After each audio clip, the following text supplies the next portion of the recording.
Welcome, everyone, to another episode of the Unquestionably Raw podcast, part of the 16 Wins a Ring network. Tonight it's Matt and Keith and myself, and we're kind of diving into the Eastern Conference specifically, and we're looking at kind of what's to come in 2017 for basically some of the bottom tier teams and middle of the pack teams in the Eastern Conference. So jumping right into things, Keith, we're going to go to you first. Looking at the Brooklyn Nets, kind of what's to come in 2017 for them? Yeah, unfortunately, I think it's going to be more of the same. They're probably going to start to look, I would say, here and then within the next few weeks. I had heard from a couple different sources that they were gauging trade interest in some of their pieces. The good thing is Sean Marks owns that it's a sunk cost. There's no point in chasing what they've done with those picks that are off to Boston are off. There's nothing he can do about that. So now it's time to move forward with what he's got and try to rebuild around that. They'd love to get Jeremy Lin back in the lineup and healthy because they are a much better team. When he's there, he gives them scoring from the point. But it's just going to be more of the same. They're not going to be a very good team. They're not going to make real improvements. It's all about building for the future in Brooklyn. Yeah. Matt, any thoughts on Brooklyn?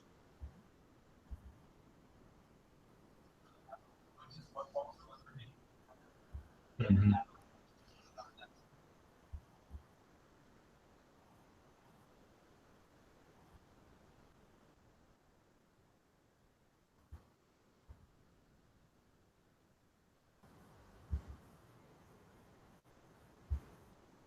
Mm-hmm.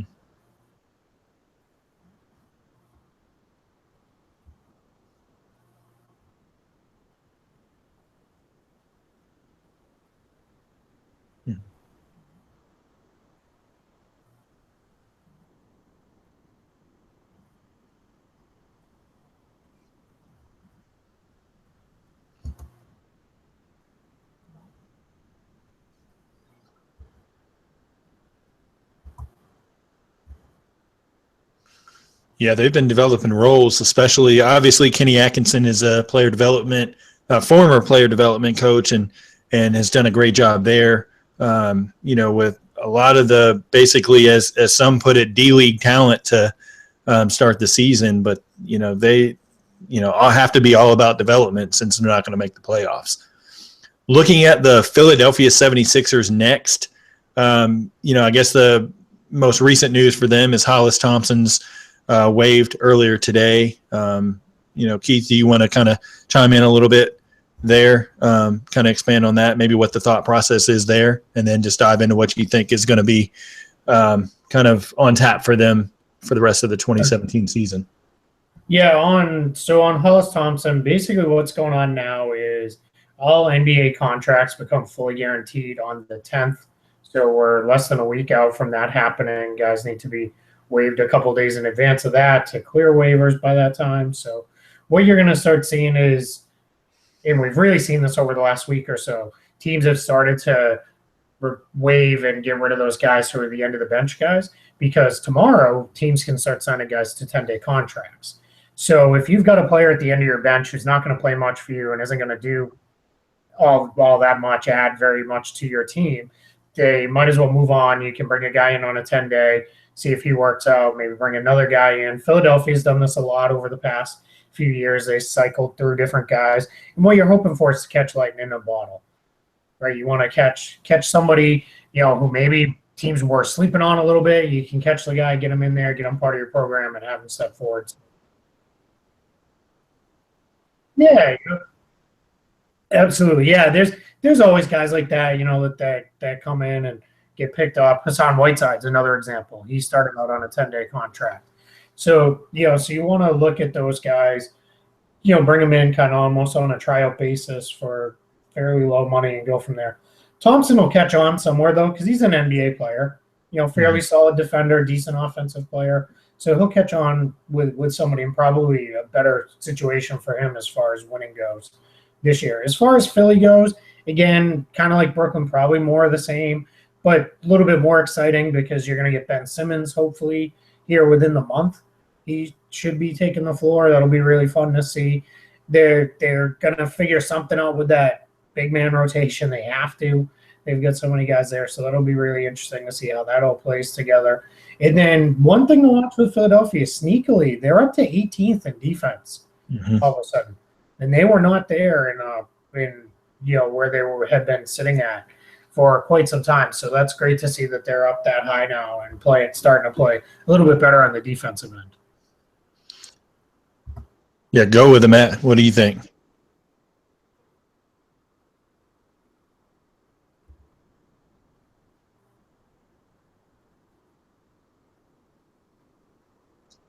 Yeah.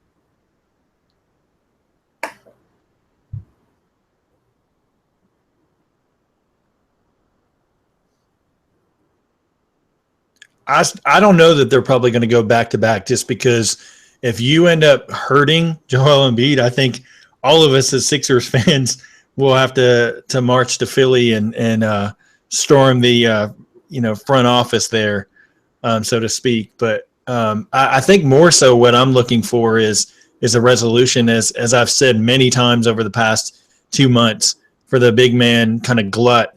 Either it's going to be Okafor, or it's going to be Noel. Try to move one of them.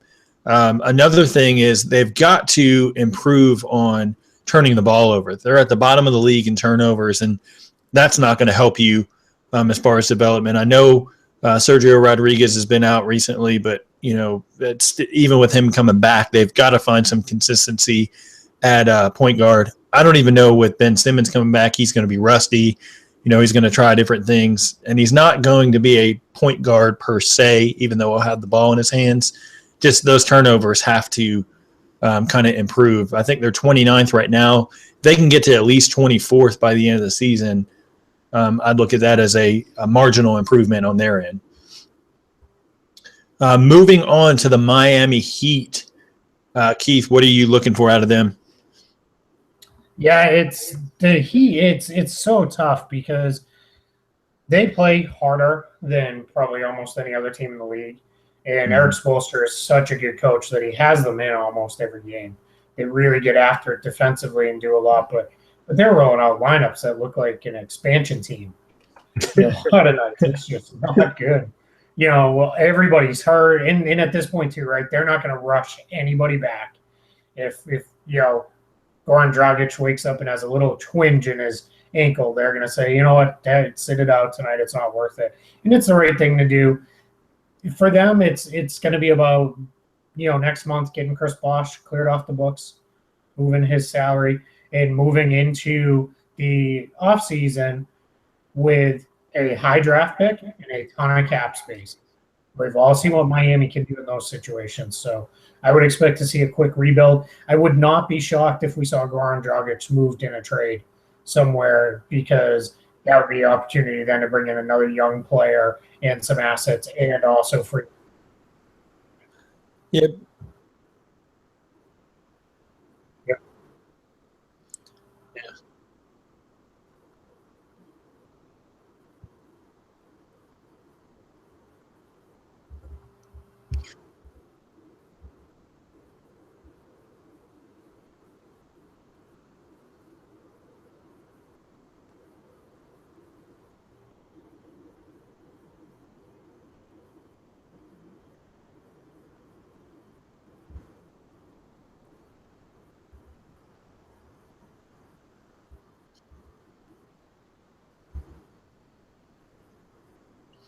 And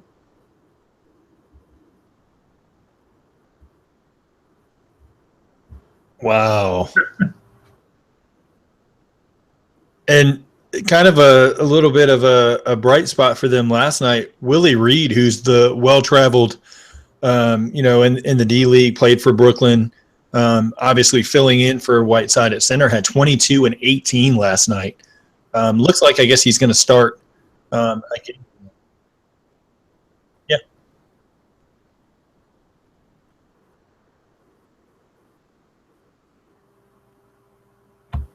Any thoughts, Keith? I don't know about that one. I don't really like that. Yeah. I don't know what would Minnesota give back though. That's the question of, because you're not going to take Rubio. I wouldn't do that. Yeah, I wouldn't do that either. I don't know that Dragic is the right guy there. You need a – I know people are going to hate this, but Rubio's fine for them.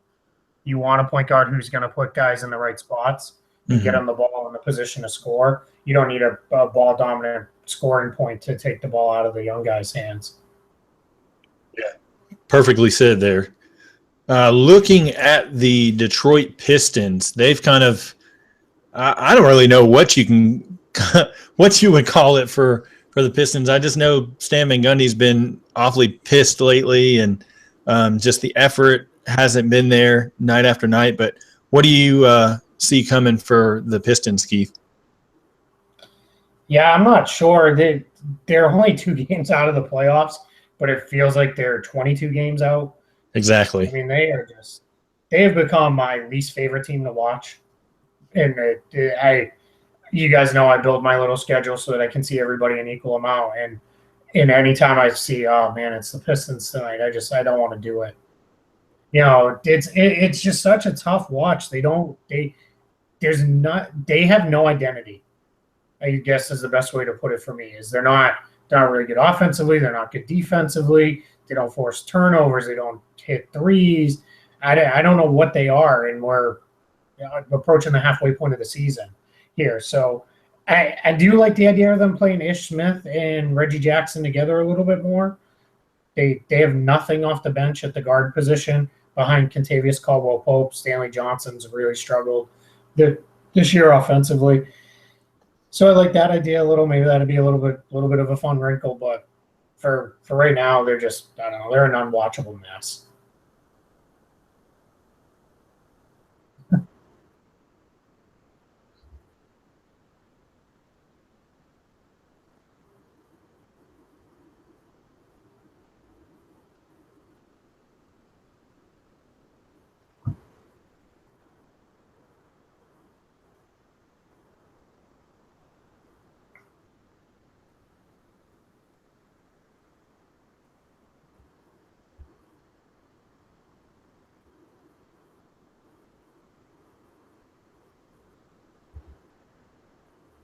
No, he hasn't been.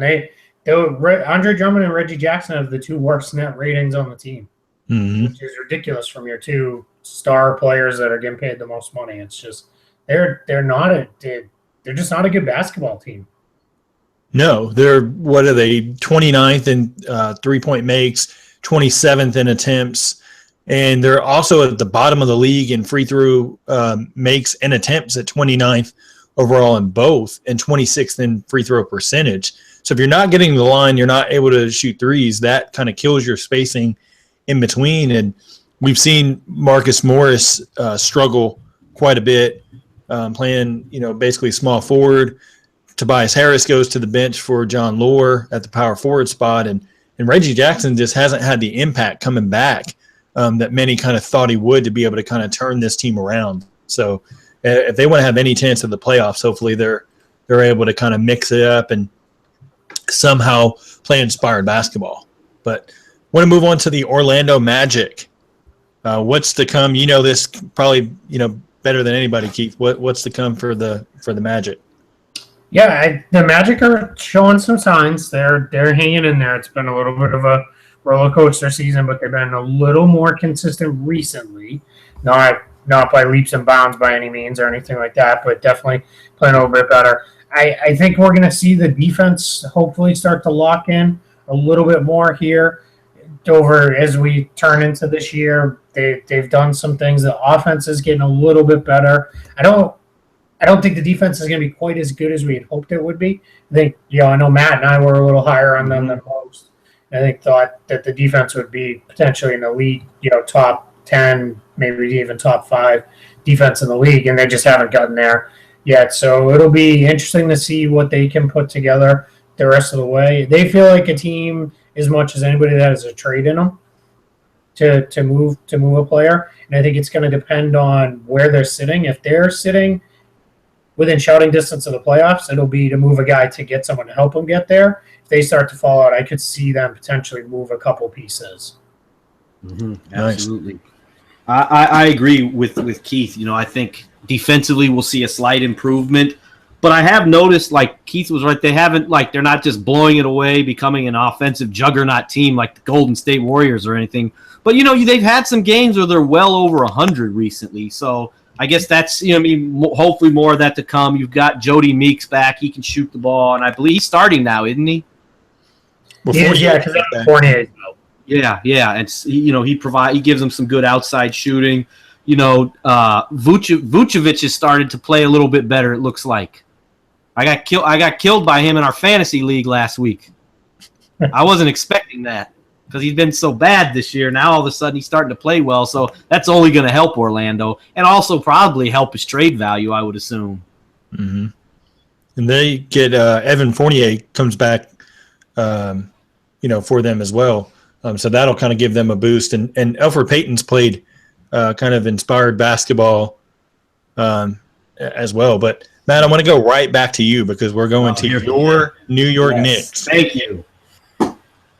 I think what we can expect, if what we're seeing is what we're going to get from the New York Knicks the rest of the season, then we can expect mediocrity, and I'm going to look really stupid having them finish coming off my number 2 seed expectations. Now number 4, they're going to make me look really bad and not make the playoffs because they are just awful defensively. Amazingly, Derrick Rose has been one of their better defenders this year, and that's not saying much. Carmelo can't guard a chair.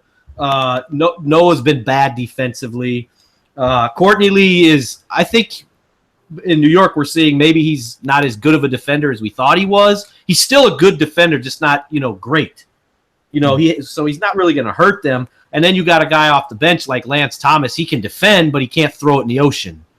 So that hurts them with their scoring off the bench. And I just don't think they haven't been able to put a lineup together that can defend and score. Porzingis, he's going to score. He's probably their best defender, and he's out now with the Achilles. But if they do not improve this defense and some of the stupid things they do offensively, like that game against the Celtics, Keith, I know you saw it. What was it, 8 assists? The ISO crap is not going to work.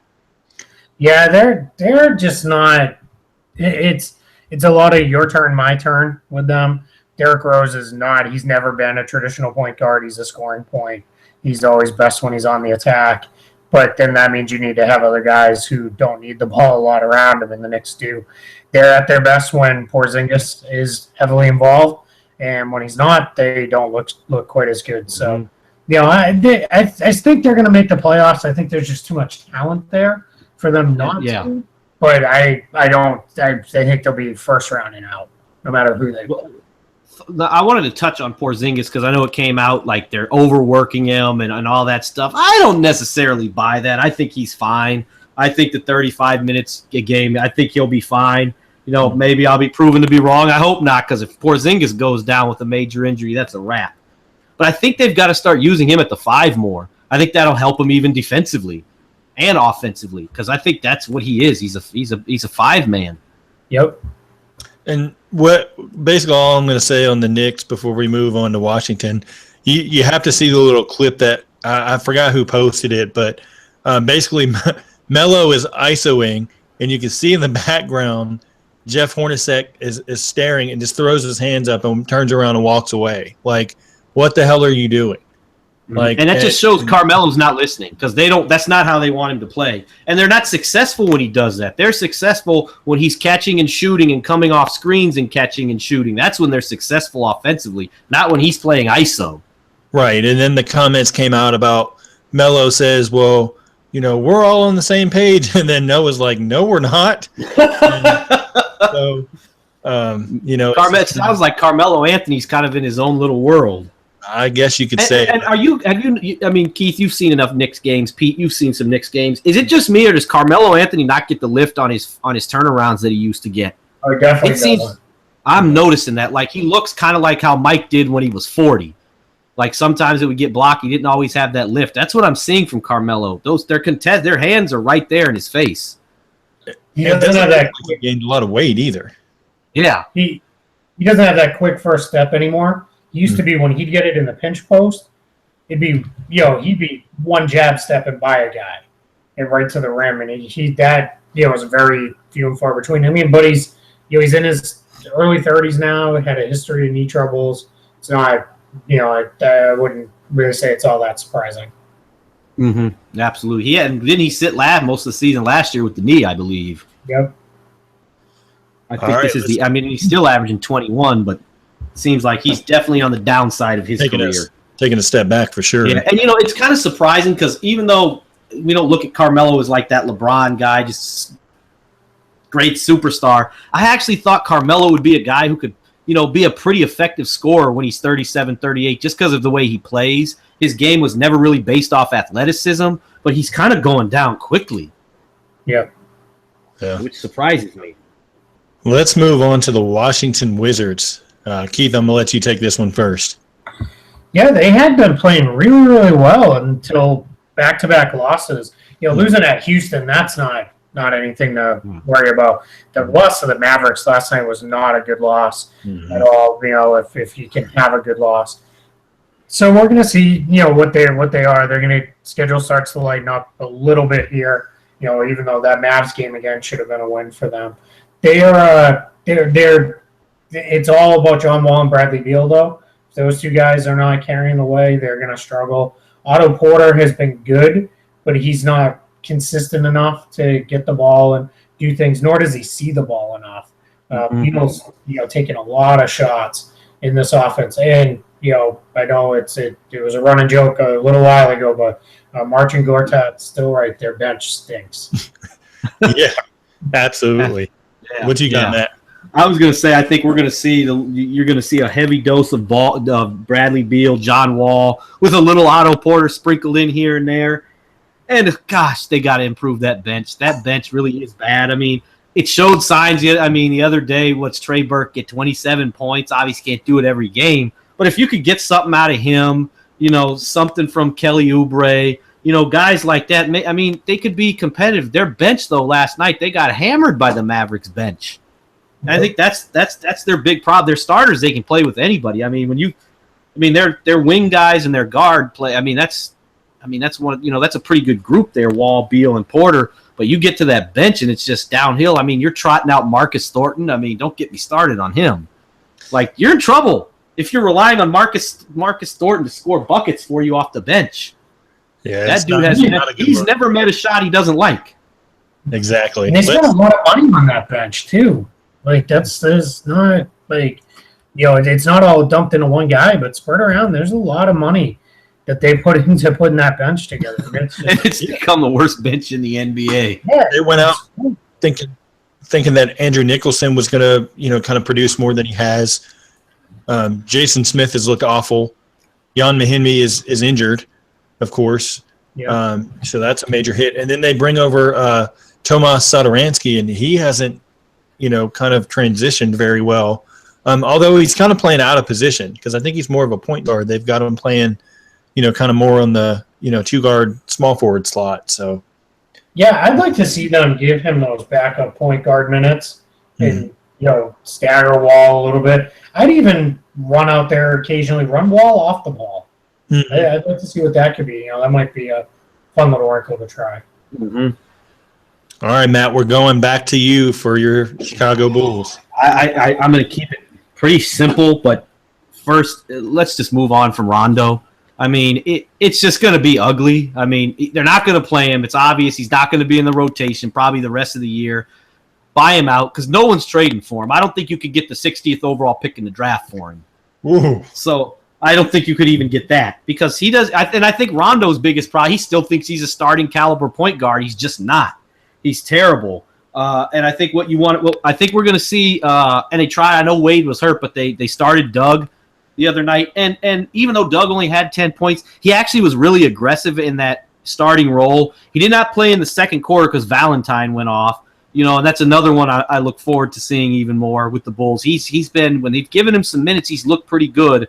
And I'm not surprised. He's a Tom Izzo guy, and we know how those guys do in the NBA. They're always ready. Unfortunately, he hurt his ankle, so I'm sure he'll be out for a few games, which, we'll get a heavy dose of Doug. I want to see Niko Mirotic become a more consistent scorer. because he has the tools to do it, but it's like he just disappears. He looks like he's really, really good one game, borderline all-star caliber player. Then the next game, it's like, why is this guy even on the team? I think we need to see what they can get out of Bobby Portis now, because Bobby did play well for him last year. He's fallen out of the rotation. I like what Felicio gives him. Rebounds, can score a little bit down low. But I think give Bobby a chance. Let's see what he can do. And I think we'll start seeing more of that, because I think you're going to see Fred Hoiberg tweak these lineups a little bit. Apparently, they really like Carter Williams. So, I don't know if that's saying much. And Grant's played decent for him. So I think, what we can really look forward to, all these young guys, seeing what they can do. Because I don't think this is a playoff team. Absolutely. Keith, what's your thoughts? Yeah, I'm in the same boat. Garrett, move on from Rondo. Get him off the team as quick as you can. There's nothing to be done there. Matt's absolutely right. No one's going to trade for him. So that doesn't, there's really no reason to move on. Keep him around. It's no trade value. I like a lot of their young guys too. I think I'd like to see someone get playing time. I'm going to go a different direction with Mirotic. I don't think he's very good. Mm-hmm. I think he's a bench gunner who can't actually shoot, so that's a problem. And he jacks 35-foot shots up. I'm leaning more towards you that he's just not very good. Yeah, he's more bad than he's good. I like them starting Doug McDermott, and I like what they've done when the other teams are putting a point guard on him, which they have done regularly throughout his career. McDermott's now getting his butt in the post. Absolutely. He was getting he used it the other night. He like 3 straight times they went down to him. He scored each time. Yeah, you have to make other teams pay for that if they're going to do that to you. Because, and he was a great post player in college. So. Yeah. Well, I'm a big believer in Doug McDermott. I think he's got to Stacey King mentioned it, and I noted, I think the biggest knock on Doug offensively is he tends to stand sometime. And they showed some clip from a couple games ago. He had 10 points the other night in the first half, didn't take a shot in the second half, but he's standing. Jimmy's trying, as a shooter, you got to move to get in the line of sight of the guy who's handling the ball. And he did that a much better job the last game. I think if Doug moves, he's going to be a really nice player for them because he really shoots it so well. The only thing about this a lot with guys like him is I think he can shoot, but I don't know that he's a shooter because shooters move off the ball, like you said, all the time. He's an offensive player who's used to the ball coming to him versus him, having to go find it and search out shots and those kind of things. So I don't know that it comes naturally, but it's I'd like to see them run some more plays for him. Where the plays actually run for me, he knows it's coming, because then I think you'll see that movement come. I just don't think it doesn't come to him naturally to move. And him in the starting lineup spaces the floor so much better for him. You actually have a guy who can make open threes. I mean, we saw it last year. He shot like 43% from the three-point line, so we know he can make them. And that's going to help that starting lineup, because that starting lineup, Carter Williams, Jimmy Butler, those guys, they're not exactly the greatest shooters. Yeah. I'm just going to leave it with I kind of want to plug a guy on one of our fellow 16 Wins a Ring staff writers, Austin Hutchinson. He wrote a nice article dissecting through the Chicago Bulls disaster. So anybody that kind of wants to expand on kind of what's going on with the Chicago Bulls, go to 16winsaring.com /@AE_Hutchinson. And you can find that article there, or you can, go to his Twitter as well. Absolutely. Real quick, Pete, I want to add one more thing about the Bulls. They're much like Detroit, where they have no identity. They're kind of the same team in a sense. That is absolutely. Jimmy Butler, though. Yeah, absolutely. Absolutely. But their record is damn near the same.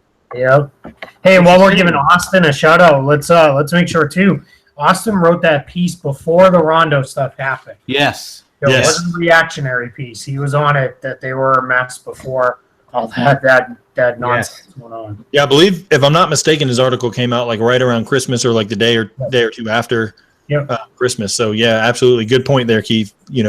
Well ahead of kind of the Rondo blow up, so to speak. But let's move to a kind of a team that seems to kind of be trending in a better direction. They've won 3 straight.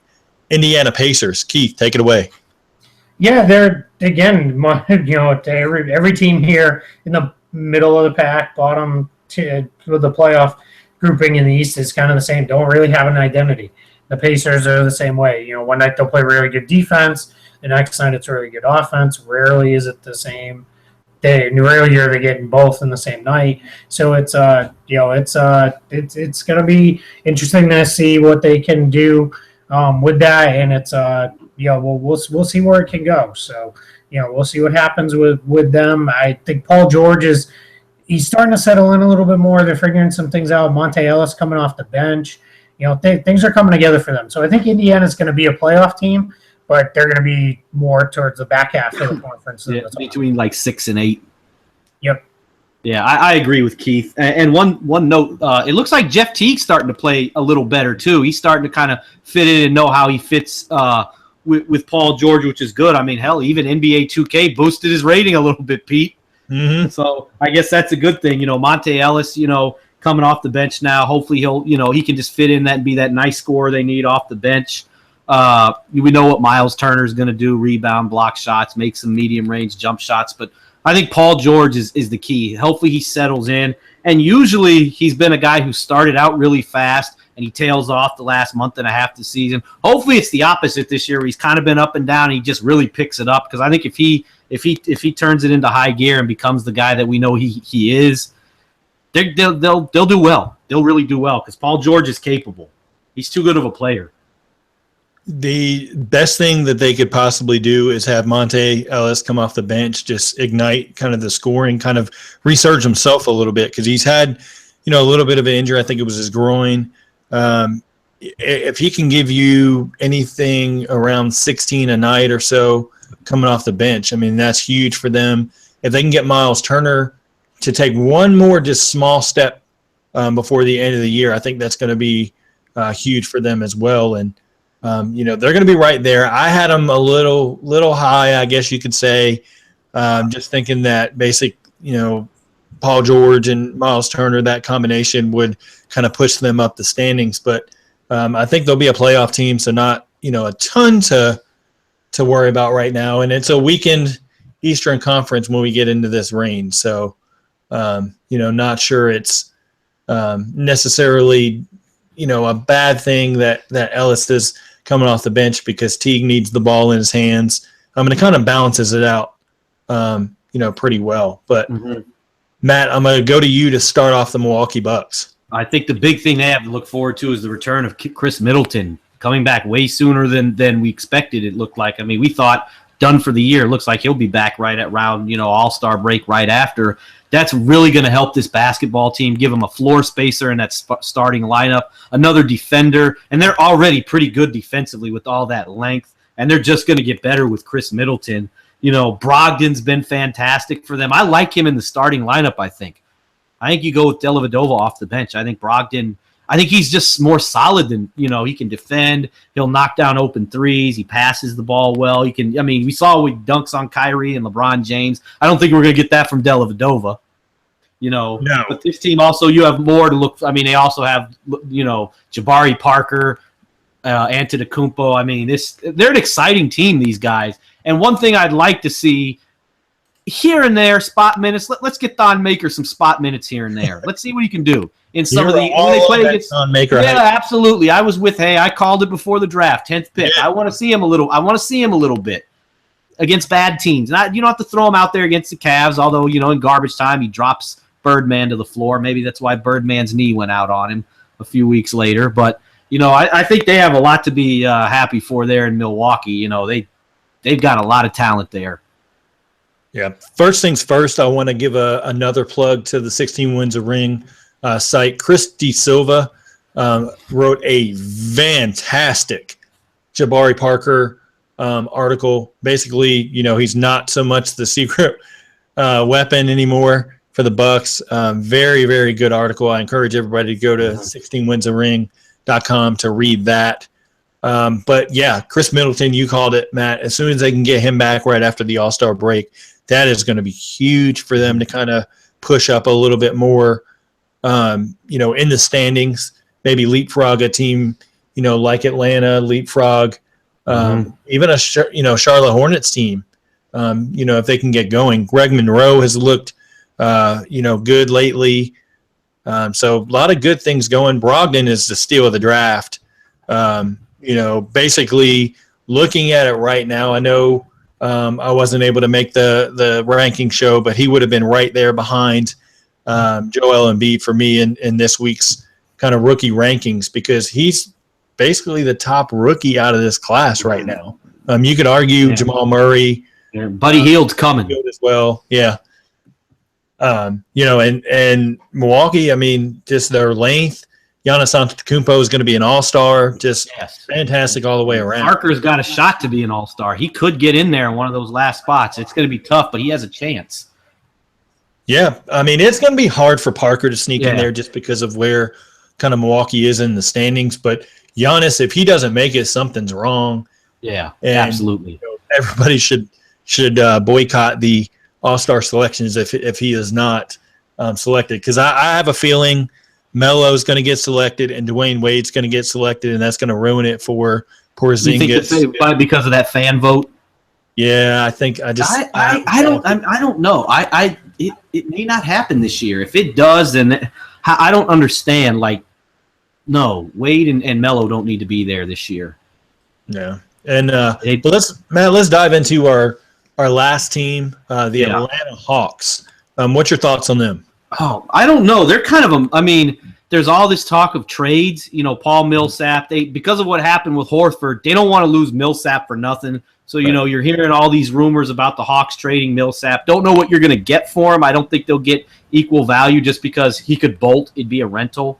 So you're not going to get equal value. Corver's on the block. I doubt they moved Dwight Howard. They'll keep him there, I'm sure. But I think they're just kind of like who are they going to be? That's why it's hard to say what they're going to do, because who's going to be there, come the All-Star break or right after the trade deadline? Who's going to be on the team? So I don't know really what you have to look forward to. Maybe a lot of trades. Yeah, like my 76ers, they've got to improve the turnovers. They're at the bottom of the league in turnovers. Schroeder plays, when he's on, he's playing well. But when he's not, there's, inconsistency a little bit. But I think more so than Schroeder is the bench. I was very, very high on Malcolm Delaney. I want to see him take a little bit of a more experienced leap for it. I know it's his first year in the NBA, but he has the EuroLeague experience. And also the shooting, the three-point percentage. They are at the bottom of the league in three-point percentage. I know Tim Hardaway Jr. hit a nice shot the other night, but they're just not getting a lot. Corver's kind of regressed this season. Bazemore can't, hit anything. And then there's not a lot of shooting really other than that. So looking at the Millsap situation, you kind of have to get some pieces back, like a multiplayer piece and maybe a lower end draft pick somewhere in there, like low first round draft pick in there if you can. And I know Keith had touched on, kind of some trade, basically who could trade for Paul Millsap a couple days ago. And, you can check that out on 16 Wins a Ring as well. But Keith, I want to go back to you and just dive into kind of some Celtics stuff. So go for it. Yeah, I got a special guest here. My best buddy, your daughter. So Bella is the world's biggest Isaiah Thomas fan. So she's going to tell you why Isaiah Thomas should make the All-Star team this year.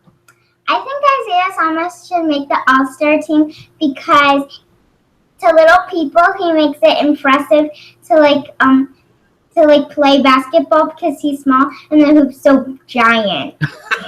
Nice. Yes. How many points did you score the other night? 52. Yep. Nice. He's good, right? So he's your favorite player. He's your favorite? Mm-hmm. Yeah, she loves IT. What do you say? That's my guy. That's my guy. Yep. Nice. He loves IT. So there you have it. That's the Boston Celtics update for the moment on as far as Isaiah Thomas All-Star. I know we're going to talk Jay Crowder here in a second, so I'll be right back right after we put this little one to bed. That's right. Hashtag vote Isaiah Thomas All-Star. Absolutely. And actually, let's dive into that just for a second. Matt, just kind of expanding on Isaiah Thomas until we get Keith back in a minute. We can talk some Jay Crowder, but it's kind of been thrown up that Isaiah Thomas may or may not make that All-Star team. And I know we're going to do our All-Star picks, but if he doesn't make it, it's a damn shame. He's on my All-Star team. Mine too, and I know Keith has him, but there's so many, kind of people out there that are like, well, he may not make it because you got Kyrie and some other guards, and I just don't see in what world do you not put Isaiah Thomas. If only 3 point guards are going to make the All-Star team right now, it would have to be I'd go Kyrie, Isaiah Thomas, John Wall. That would be my 3 in the East. But I think they'll add a 4th, and I think that's where Kemba gets in. Yeah, actually, no, I take that back. Kyle Lowry will be that other guy. I was going to say Kyle Lowry's going to make. Yeah, Lowry. I think Kemba's going to be the odd man out. Unfortunately, I actually would say Lowry would make it over John Wall. To be honest. If I had to say, if I definitely, Kyrie's probably going to make it. You got to look at Kyle Lowry. Then you got to look at Isaiah Thomas over Kemba. Or if it came down to you can only pick 3. You got to look at Isaiah over Kemba and Isaiah over John Wall. Kemba, I would love for him to get there, but not over Isaiah Thomas. Yeah, and Kyrie Irving's going to be there. Hey, let me jump in on that, guys. I think the kind of good thing is outside of DeMar DeRozan, what shooting guards are going to make it? Exactly. There's not really any, so I think Jimmy would be the only one, but he's playing the 3. Yeah, and I think there's a chance he could end up starting. With how good he's been lately. So, I think that's what's going to help. Is I think the East is so deep in point guards that they're just going to have to add a bunch of them on the All-Star team. And guys like Kemba Walker can play the 2. Yeah, and so it's an All-Star. And Kyrie Irving, yeah, exactly. It's an All-Star game. Isaiah Thomas could play the 5. Exactly. Oh, exactly. That would be worth watching just for that, Isaiah Thomas to play the 5. Right? It would be worth it just for that. Right? What difference does it make? You want an All-Star game, honor the best players, and have the most fun game you can. Yeah, I mean, they're 3rd in the East. He's averaging 27 points a game. He's carried them. He's got to be there. If he doesn't make the All-Star game, the entire thing's a sham, and they should it's time to deal with it. Yeah, if they put Horford in over him, I would that to me would be a travesty. As good as Horford is, he can't be the one representative of the Celtics. It has to be Isaiah Thomas. Yeah, no, I'm there. Well, let's keep with Celtics themes going to you, Keith. Let's talk a little Jay Crowder and kind of what transpired over the last couple of days. Yeah, so basically what happened in the game against the Jazz, the pregame intros were going on, and Gordon Hayward was up to be introduced, and the Celtics fans cheered him pretty loudly. It wasn't like a standing ovation. It wasn't like half the stadium or anything, but he got quite a few cheers, whereas the other 4 Jazz starters got booed as much as any guys do that's not a rivalry game or something like that. So Jay Crowder was not happy about it, and he went out and proceeded to play one of his better games of the year at over 20 points on just 8 shots, which is pretty tough to do. Played a really nice game, really solid basketball the whole night. After the game, they asked him, if he was bothered, and he basically put a tweet out there saying, these guys who are, cheering for other teams' players and that, wasn't happy. A couple of Celtics fans hit him back like, hey, this is Boston, take it or leave it. He responded to those tweets with, hey, I can leave it, no problem. He oddly followed the Orlando Magic on Twitter last night, which seemed a little odd and kind of out of nowhere. And so a lot of people took that to Jay Crowder doesn't want to be in Boston. I think the whole thing's being a little overblown. Jay Crowder is an extremely passionate guy, wears his emotions on his sleeve. A big chunk of why he is so good is because he uses that passion to drive him. He's got that chip on his shoulder. And the Celtics this past summer drafted Jaylen Brown, plays small forward, where Crowder plays. They chased Kevin Durant, again, small forward, where Crowder plays. And now they talked about Jimmy Butler, again, plays Crowder's spot. And now Gordon Hayward's come up. And that's people just connecting dots. Hayward's a free agent. He played for Stevens at Butler. It makes sense. Maybe the Celtics would bring him in. Now, Kevin Durant, Jimmy Butler, that's one thing, right? Those guys are superstars. I think Jay Crowder would be fine with that. So when you start talking these guys who he considers himself on par with, that's when it gets a little bit questionable. And Jay's having a pretty nice season. really shooting the ball well. He's close to 50, 40, 90, if I remember right, as of the other day. So for him, it's just, it's one of these things. I think in a day or two, it's going to all be forgotten and no one will care. And, I think he's just bothered in the moment. It's one of those things, you can't love the guy's passion one time when he shows it one way, but then criticize him for it when he shows it another way. It's just, kind of how it is. Exactly. Matt, you want to expand any? I'm with Keith on that one. I mean, don't criticize the guy. I mean, he's an emotional guy, and the hypocritical stuff. Oh, they love it when it, and then criticize and that's stupid. Fans, though, what do you mean? That's what you expect from fans. I mean, our guy Austin Hutchinson goes, he's getting attacked for his Rondo article, by all 15 Rondo fans that exist. What can you do? I guess it comes with the territory. It does. Well, Matt, I want to kind of go back to you to kind of close out. And before you dive into the last topic, I want to kind of have everyone that's watching, everyone that's listening, please go onto Twitter, go to YouTube, just kind of give us your thoughts, feedback on this last topic. Of course, the whole show, but specifically chime in on what your thought is on what Matt is about to touch on. Go for it, Matt. Okay, so essentially, I had a nice friendly banter on Twitter yesterday, essentially just comparing the college game to the pro game. A true basketball fan is going to naturally gravitate to the pro game, and I would agree with that because who wants to, we want to watch the best players in the world, and I think it's just a better brand of basketball and all that whole colleges, they play harder, they're unselfish. That's all a load of crap. That's just someone just trying to fit it, make an argument just to fit their point. But then I had someone chime in, Basketball Junkie on Twitter. I mean, he made an interesting point, saying, would I prefer the pro game, because of the college game, that there's so much parity. You don't know who's going to win the championship each year. And obviously that's going to be the case. It's one and you're done. So the best team doesn't always win. But, essentially making the parity argument, which to me, and we hear it all the time with why the NBA is bad now because there's no parity. But let's be honest with ourselves. It's a false narrative. There's never been parity. The 50s and 60s, it was the Celtics. The 80s, it was the Lakers and the Celtics. The 90s, it was Jordan's Bulls. The teams who won, it's when he retired. In the 2000s, it was the Lakers and the Spurs. They won 9 championships. In 2010, it's been whatever team LeBron James is on, and then now recently the Golden State Warriors. So when you go back and look, there's never really been parity. There's always been 4 or 5 teams who are clearly better than everybody else. And I would wager to say the 90s were worse, and the 2000s. I mean, you were trotting teams like Indiana and the Nets into the finals. Absolutely. I want everyone to go. Please give us your responses, obviously underneath the YouTube video, but also go to the Unquestionably Raw Twitter page. It's at UQR Podcast. Give us kind of your responses. You can add it to basically the video link that was tweeted out earlier. You could add it under that and just give us kind of your feedback. And also I want to add there as well.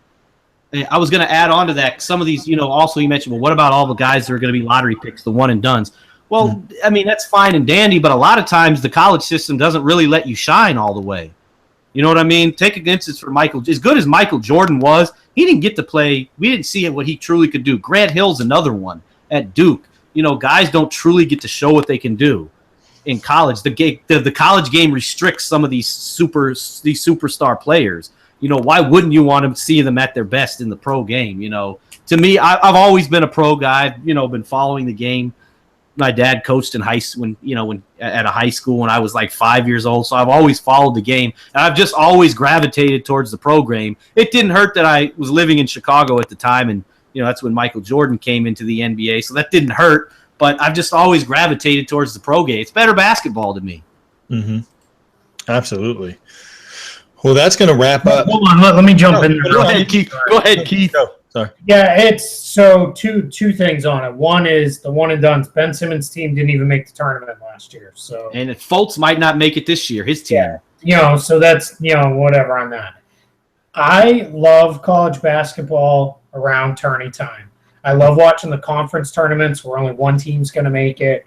The passion, they're usually playing in one of the school's gyms. It's loud, it's crazy, it's a lot of fun. I love the NCAA tournament. I'm on my couch those first 2 days, just like everybody else is, rooting for upsets and those kind of things. And as fun as upsets are, they tend to then kind of ruin the next round because that team generally tends to get rolled over in the second round after they pull a big upset. But the reality is, it's all the things that are around the game that are better. The game itself is so much worse. It is at borderline times. It is borderline unwatchable. You have guys who can't make shots. You have games being played in the 50s and 60s, and it's not because of how good the defenses are. It's just there's times when I look at these games and I'm like, oh God, I can't do it. I'll try to turn the college game on, to catch usually more the NBA prospect guys. I'll throw a college game on. I can only watch for a short amount of time. I never was that guy. I used to be a huge college basketball fan, and I've become the biggest NBA snob you can meet. And I will fight and argue with anybody all day long that tries to say college basketball is a superior product on the floor to NBA basketball, because it's not. It's not even close. No, it's not. And in college, some of these, if you got a one and done guy in your team, such as a Fultz, you play against a team that's just going to zone the hell out of them, because you can run true zones in college. Hell, they'll go box in one, triangle in two or something, and just completely take him out of the game, and you don't really get to see what he can do. Yeah, exactly.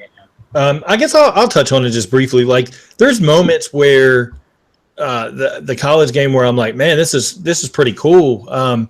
One specifically, I guess I've always been a Duke fan. Since I was a little kid, for whatever reason, I guess I just liked the colors, and then was like, "Oh, I like that team," and it just kind of stuck as time went on. But basically, I guess a defining moment, you could say, for me was kind of later. It was the 2008 season, and basically, I live here in Georgia. Played in high school with University of Georgia player by the name of Corey Butler. It's back when they had Sunday out of games. They ended up surprisingly winning the SEC tournament, got a bid to the tournament, but they basically kind of willed their way in. And I was like, this is pretty cool. And then just watching the tournament and really made it exciting. But you guys are right. It's like some nights guys can't hit shots, and it's not to the level of the NBA. I mean, I can go back to remembering almost close to 5 years old and just having a basketball in my hand, little tiny tight hoop, and trying to jam it in there, and my brother swatting the ball away and saying not happening, and how you have to earn it, and just watching it on TV, watching the Celtics and the Lakers and the Pistons in the late 80s, and then just throughout the 90s, just building on that, and obviously doing this podcast. We're huge NBA guys, so for me, NBA first and foremost, college when I can catch it around tournament time. But let's throw a poll up on the show Twitter. Yeah, absolutely. Out there and see. Let's see what people think off of that. That's a good idea. On my own personal Twitter too. I'll do the same. If you can, leave us a response why you if you choose either the NBA or college game. Let us know why. I mean, you're not wrong if that's what you like. You're not wrong. Absolutely. Keith, I want to go to you. If you would, of course, as we do every show, we want to plug the 16 Wins a Ring Network. So I'm going to let you take it away. Yeah, 100%. So, hey, guys, I am continually blown away by all the great stuff that is going up on 16winsaring.com. We have put together a staff of writers that they bring it, and they bring it big time all the time. We've got good stuff up there, really, that can fit whatever NBA storyline you're looking for. We've got some roundtables going on. We had an exclusive Q&A with Buddy Hield that went up. That was run by Spencer Davies the other day. Sharon Brown put up a great piece about Marc Gasol with a lot of good quotes from some of the Grizzlies guys. Piece about Tracy McGrady from Darway Chen. And that's just some of the stuff that's at the top of the page. Go a little bit deeper down in. We've got, like I said, roundtables about wrapping up 2016, going into 2017, that Brandon Anderson's doing a great job with. Got a piece on Otto Porter. please, by all means, go check out 16winsaring.com. Check out the podcasts that are part of the family here. So obviously, Unquestionably Raw, part of the family. That Guy Basketball with Coach Dave Dufour. We're building a lot of special stuff. We've got some video content coming soon too, which will be a lot of fun. We're really looking forward to getting that up and launched. We're really proud of what people are doing, and we want people to come and spend some time with us. And please, please, please give us feedback, because that's the only way we can grow this into what we want it to be, both the podcast side and the written side on the site. So provide that feedback. I promise you, we're all big boys and girls. No one's going to cry. No one's going to get angry. We're all trying to get better here. So tell us what you want to see, what you like, what you don't like, and that's how we're going to do better. Absolutely. Well, that's going to wrap us up, for this episode. But, want to thank everybody, of course, for continually downloading, continually subscribing. If you have not done so already, please go to YouTube, subscribe to the video podcast there. And then, of course, leave us a comment. Constructive criticism is always welcome. We read them on the show as often as we can. And then go to iTunes, because this is the big, big thing that we need from every single listener, every single downloader. Please leave us not only a 5-star review, but a 5-star written review. You don't know how much that written portion helps us. It really, really does for the long term. Continue to download, and then, of course, subscribe if you haven't to the iTunes podcast. Those usually pop up around a little after midnight on the day of the show. But we'll be back on Friday evening, 7 p.m. Eastern, per usual. We'll kind of do this again, but we'll cover the Western Conference, and we'll reveal kind of the poll results as well to our college basketball versus NBA question as well. So thanks, everybody, for listening and for watching the Unquestionably Raw podcast.